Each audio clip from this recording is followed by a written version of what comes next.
Hey guys, it's David Simon here from Sullivan Simon, where we write so you win. In case you guys haven't noticed, some legal issues have started making front page news in the national media. I hear that somebody got indicted in New York apparently. I don't know.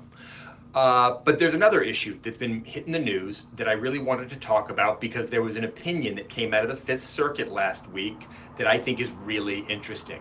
I'm sure everybody who's watching this video is aware that the Fifth Circuit issued an opinion in the Alliance for Hippocratic Oath versus the FDA in the abortion pill case.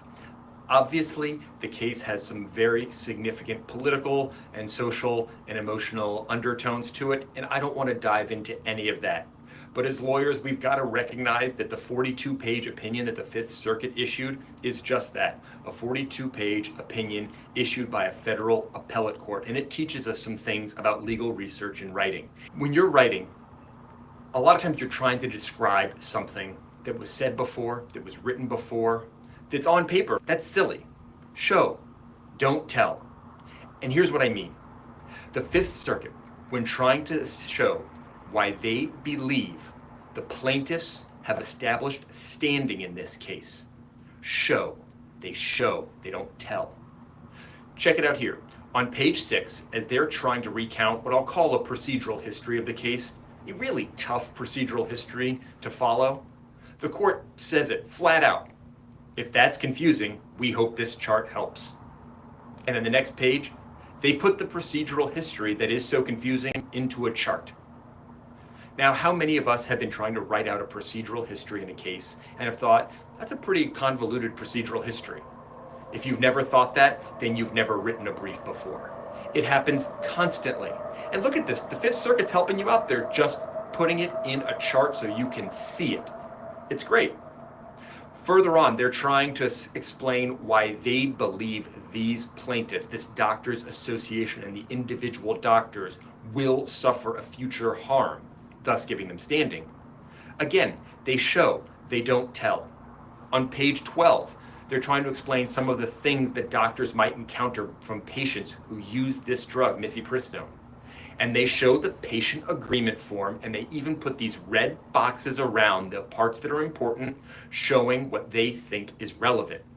And then on page 20, again, along the same lines, the court is trying to express all the potential calamities that they believe a woman who takes this drug may face. So they want to show the black box warning on the drug itself, which lists some of the side effects. And instead of just explaining what's on the black box warning, they just put the black box warning embedded into the opinion.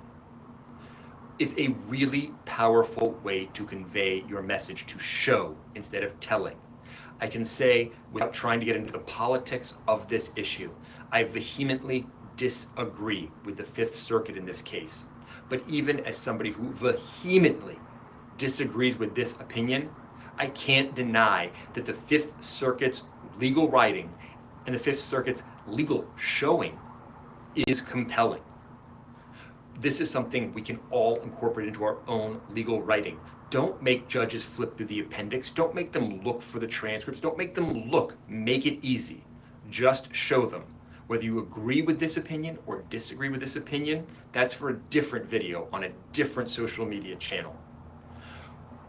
But for the purposes of this video, I really hope everyone watching this understands the power of showing, don't tell. If you guys want to talk about that, or you want to give me your real thoughts on the opinion, maybe not that, feel free to reach out to us. You can always get us at info@sullivansimon.com or at wewritesouwin.com. And until next week, everyone enjoy this great weather we're having, and I'll see you soon.